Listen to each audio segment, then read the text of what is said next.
Now that you have your genre selected, your color combination, we are ready to dive into our project. In this video, we are going to be starting the Book Club Wrap, which is the crochet wrap that's part of the Genres Make Along.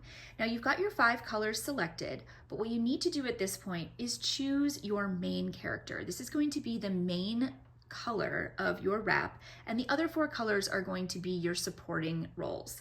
So I have selected the color Cement for my main character, my main color. So that's the color I'm going to be working with first, because the first part of this wrap utilizes only the main character or the main color.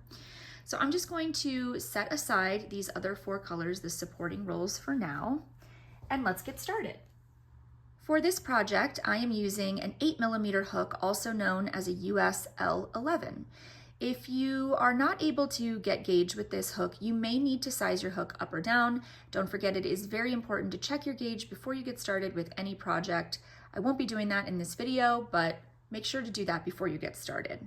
So just like all of my crochet wraps, I like to begin these projects with something called the magic loop, also known as the magic circle or magic ring. Basically, this technique can be used when you are working in the round and you need a central point for all of those rounds to come out of, or you can use this when you're working in back and forth rows when you need a central point for your stitches to radiate out of them. And that's why we are going to be using that for this wrap, which is worked top down, center out. You need that center point for your stitches to sort of fan out from it. To do the magic loop, the magic ring, or the magic circle, it is very, very simple.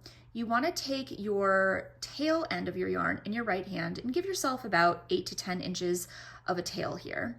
And then you want to have the working yarn in your left hand. And all you do is crisscross over with the working yarn on top and the tail on the bottom. You see how that is crisscrossed? The working yarn is on the top of that crisscross.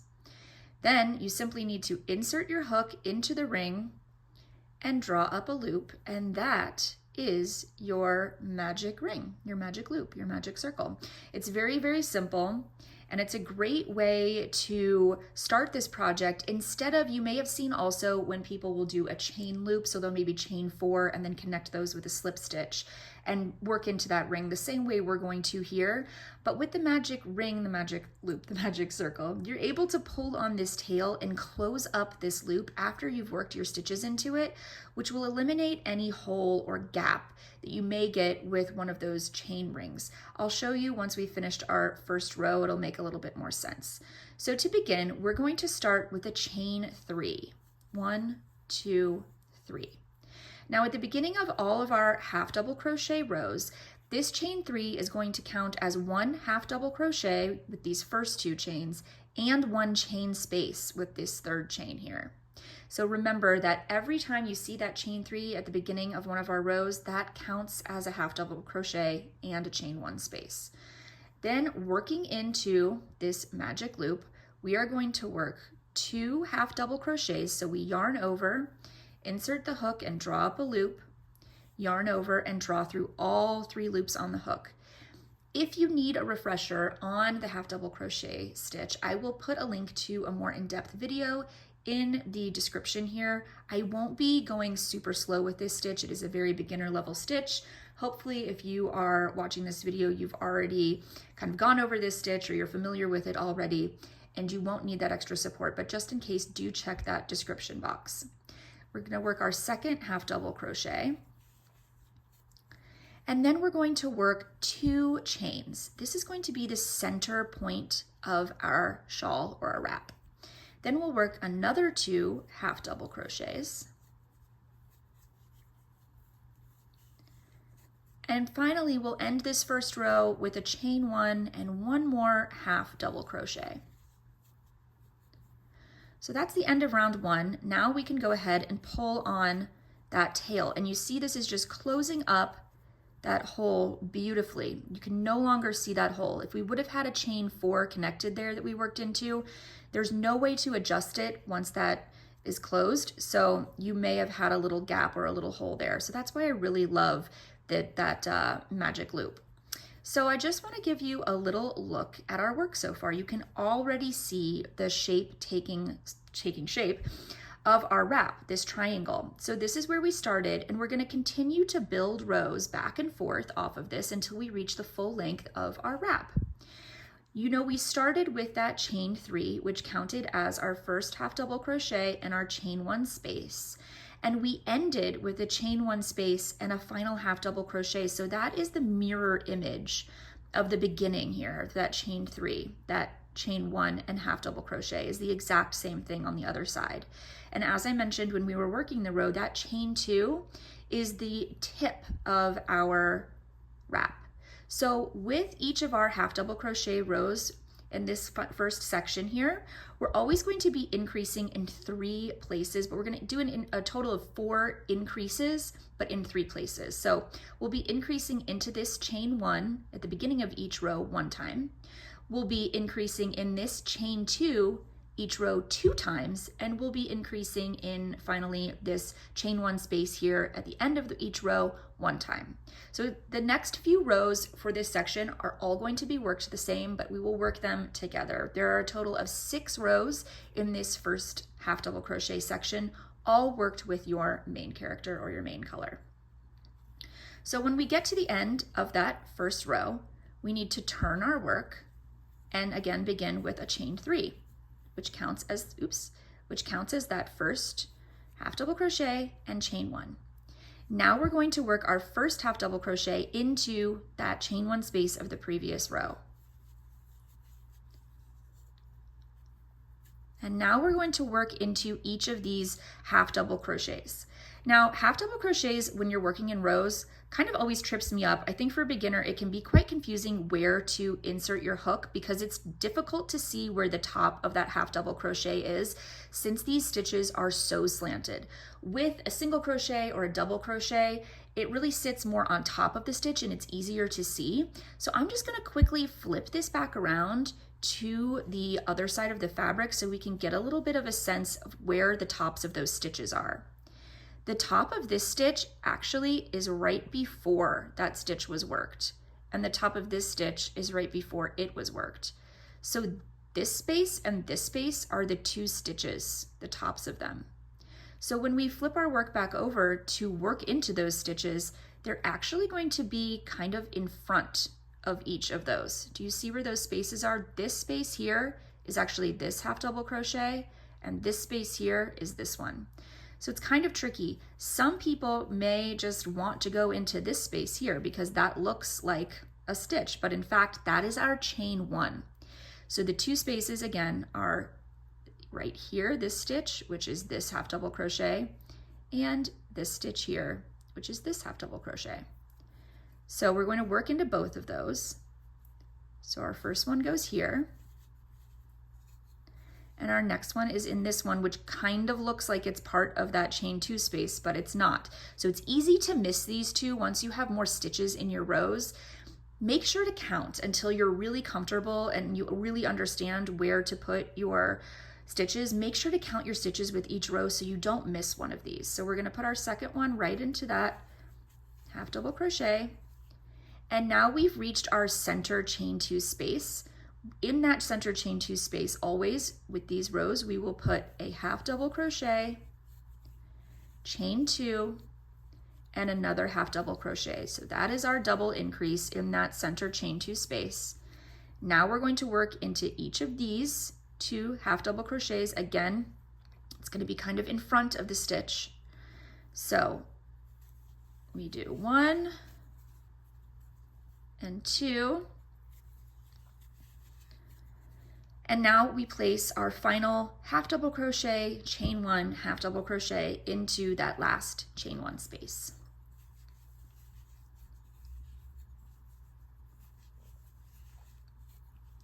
I'm just going to tighten up my magic loop there. You can go ahead and tie this off and weave in the end, the beginning tail end if you prefer at this point. I'm just kind of going to leave mine hanging. It doesn't bother me so much.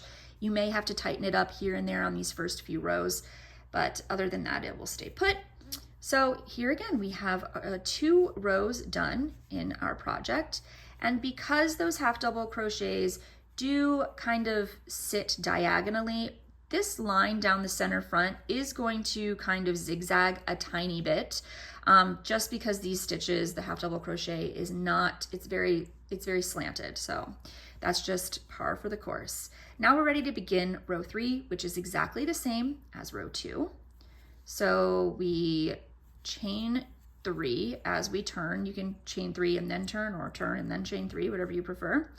Then we're going to work our first half double crochet into that chain 1 space, and now we have 4 half double crochets to work into along this side edge.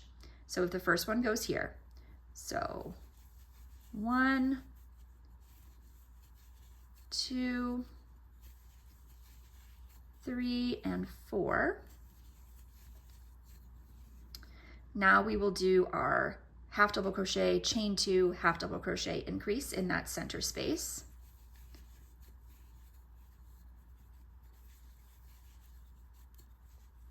And now we have 4 half double crochets to work into on this side, 1, 2, 3, 4. And you know, they go kind of in front. So 1, 2, 3, and 4. And now we have our final increase, which is a half double crochet, chain 1, half double crochet. And that is the end of row 3. I'm going to give myself a little bit more slack here. I love to, by the way, pull the yarn from the center of the skein rather than the outside. As you can see, it just keeps that ball or that skein nice and still, and it's not rolling all over the place. So that is 3 rows. 4, 5, and 6, again, are worked exactly the same. I'm going to do these a little bit faster, so we do our chain 3. We work our first half double crochet into the chain 1 space. Then we're going to half double crochet down this row, 2, 3, 4, 5, and 6. So you're increasing 2 half double crochets on each long side with each row here. Then our increase, half double crochet, chain 2, increase. And you should have the same number of half double crochets on this side as you do on this side with every row. It is just a mirror image from that center space, center line here. So we have 1, 2, 3, 4, 5, 6, and our final increase, half double crochet, chain 1, half double crochet. That is row 4. And let's just have another look at this work. So as I mentioned, these are kind of zigzagging. Don't worry about that. You can also, when you block it, make it that a little bit less obvious, but that is unfortunately just the way that half double crochet works. Once you've got your big, beautiful wrap, it will be much less noticeable, I promise. And as you can see, this is forming this beautiful triangle shape. One way to tell if your increases are not going as planned or if your stitch count may be off is the shape of this triangle. If you notice that it's forming more of an arrow shape like this, and you've got an upside, and you've got this kind of upside down V shape here, that means that you're increasing too much. You have too many stitches and it's pushing this back. If you notice that you're forming more of a kite shape, meaning that it looks more like a diamond and these 2 lines are poking in like this and forming a V this way, that means you have too few stitches, you're doing too few increases, and it's pulling that work in. You really want this to be a nice straight triangle like you are seeing here. So let's work those final 2 rows of this section.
Okay, here we are at the end of our first section, which is all half double crochets using our main character, main color. So at this point, you should have 6 rows. 1, 2, 3, 4, 5, 6.